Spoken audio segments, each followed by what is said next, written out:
दोस्तों, नए संसद के उद्घाटन को लेकर काफी हल्ला मचा हुआ है। कांग्रेस की अगुवाई में विपक्षी दल मांग कर रहे हैं कि नए संसद भवन का उद्घाटन प्रधानमंत्री नरेंद्र मोदी को नहीं बल्कि राष्ट्रपति द्रौपदी मुर्मू को करना चाहिए, क्योंकि ये उनका संवैधानिक हक है। इस हंगामे के बीच सियासत में संगोल को ज्यादा तूल नहीं दी जा रही। फिर भी कुछ चर्चाएं, कुछ सवाल आम हैं, जिनके जवाब कम से कम नरेंद्र मोदी सरकार के विरोधी चाहते हैं। सवाल यह है कि मोदी सरकार सेंगोल की स्थापना के साथ ही एक तरह से हिंदू राज की ओर कदम बढ़ा चुकी है। इस सवाल की वजह बना है बीजेपी का अतीत का नारा।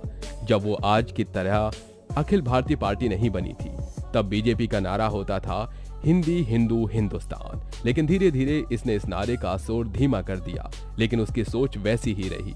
तो आइए ऐसे में जानते हैं कि नया पार्लियामेंट क्या हिंदू राष्ट्र की ओर पहला कदम बढ़ा चुका है। सबसे पहले जान लेते हैं कि आखिर क्या होता है सेंगोल। दोस्तों, सेंगोल शब्द तमिल के सेम्मई से बना है, जिसका अर्थ है धर्म, सच्चाई और निष्ठा। यानी राजदंड में धर्म, सत्य और निष्ठा तीनों चीजें सम्मानित हैं। भारतीय परंपरा में राजा में इन्हीं गुणों की उम्मीद की जाती थी। भारतीय समाज में चोल साम्राज्य की प्रतिष्ठा रही है। इसी साम्राज्य में राजा अपने उत्तराधिकारियों को सत्ता हस्तांतरण के प्रतीक के रूप में सेंगोल सौंपते थे। चोल वंशी राजा शिव भक्त थे, उनका सेंगोल शिव का प्रतीक था। इसके शीर्ष पर शिव की सवारी नंदी की प्रतिमूर्ति होती है। 1947 में सेंगोल के जरिए हुए सत्ता हस्तांतरण की जानकारी बहुत कम लोगों को थी। ये बात इतिहास के पन्नों में कहीं छिप गई या छिपा दी गई। लेकिन नई संसद के साथ ये सेंगोल फिर जिंदा हो गया है। इसे फिर से स्थापित किया गया। वैसे दोस्तों, ये बात छिपी नहीं है कि राष्ट्रीय स्वयंसेवक संघ का लक्ष्य भारत को हिंदू राष्ट्र बनाना रहा है। डॉक्टर केशव बलिराम हेडगेवार ने संघ की स्थापना ही हिंदू समाज को संगठित करने के लक्ष्य के साथ की थी। बीजेपी भी संघ से ही प्रेरित संगठन है। पीएम मोदी खुद भी संघ के स्वयंसेवक रहे हैं। विरोधियों का कहना है कि इसीलिए वे लगातार संघ के एजेंडे के हिसाब से काम कर रहे हैं। राम मंदिर का निर्माण अपने आखिरी चरण में है। बनारस के विश्वनाथ मंदिर को चमका ही चुके हैं। उज्जैन में भी महाकालेश्वर पथ बन चुका है। आपातकाल के दिनों हुए संविधान संशोधन को हर कोई अवैधानिक मानता है। आपातकाल के खात्मे के बाद 1977 में भारतीय जनता पार्टी की सरकार बनी।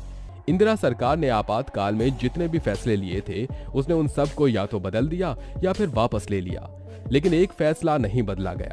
आपातकाल के दौरान ही संविधान का चर्चित 42वां संशोधन हुआ। इसी संशोधन के जरिए संविधान की प्रस्तावना में धर्मनिरपेक्ष समाजवादी गणराज्य शब्द जोड़ा गया था। भारत के पंथ निरपेक्ष होने के बाद से देश के अगुआ धार्मिक प्रतीकों, खासकर हिंदू धर्म के प्रतीकों के सार्वजनिक प्रदर्शन से बचते रहे हैं।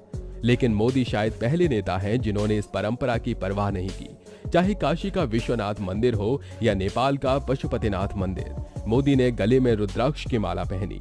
इसी रूप में महादेव की पूजा की और इसके सार्वजनिक प्रदर्शन से नहीं हिचके।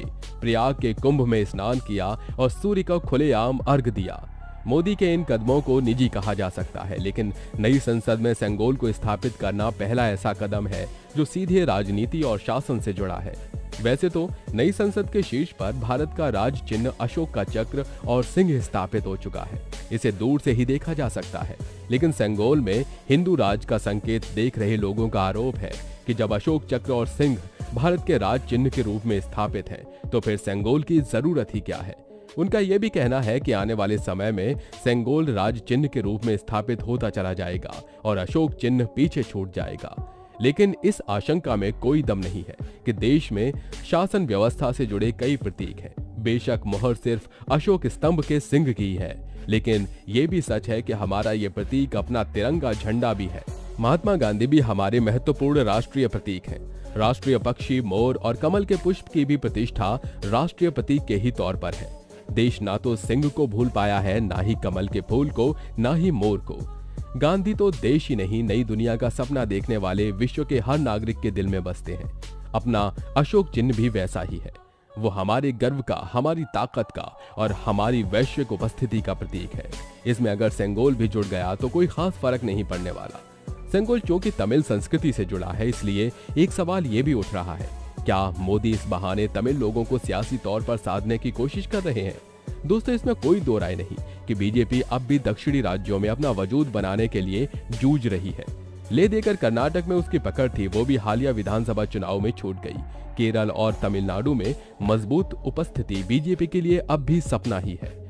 ऐसे में माना जा सकता है कि बीजेपी सेंगोल के जरिए पहले तमिल और फिर दक्षिण भारत के दूसरे इलाकों के लोगों का मन जीतने की कोशिश कर रही है।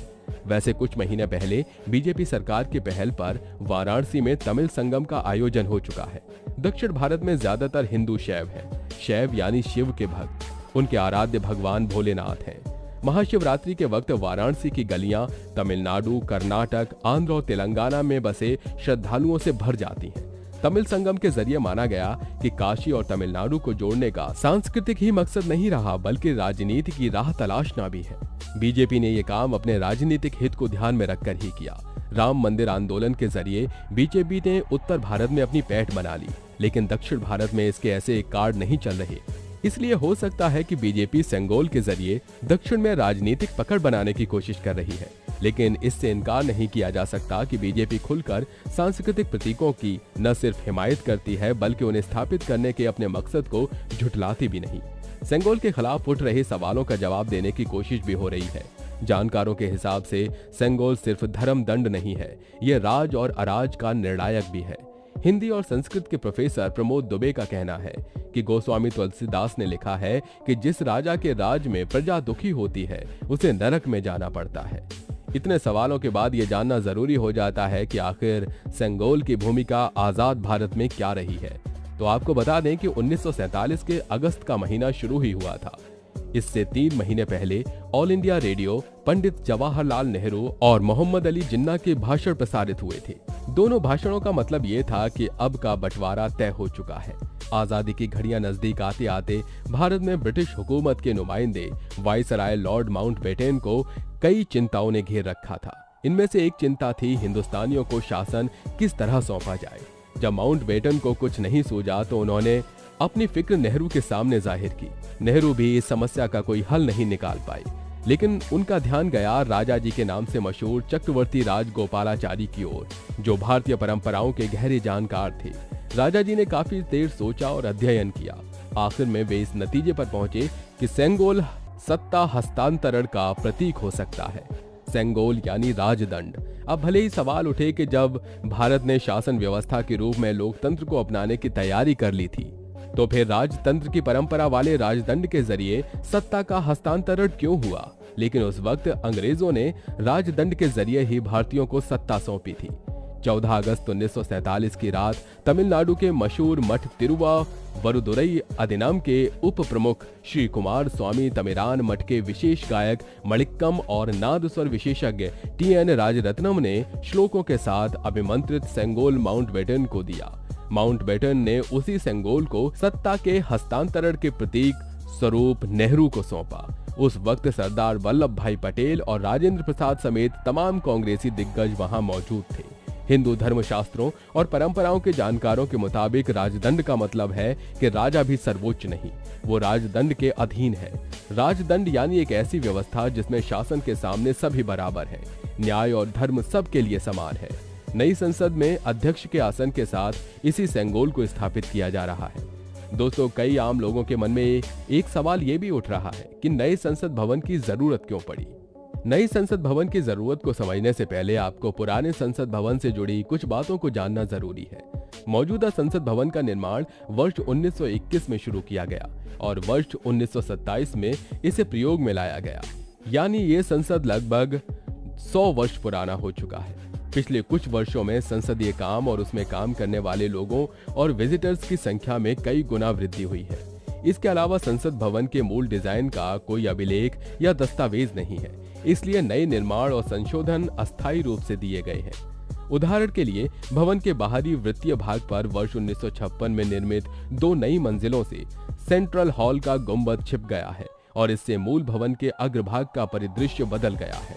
इसके अलावा जाली की खिड़कियों को कवर करने से संसद के दोनों सदनों के कक्ष में प्राकृतिक रोशनी कम हो गई है। यह अधिक दबाव और अति उपयोग के संकेत दे रहा है। मौजूदा संसद भवन को पूर्ण लोकतंत्र के लिए द्विसदनीय विधायिका को समायोजित करने के लिए कभी भी डिजाइन नहीं किया गया था।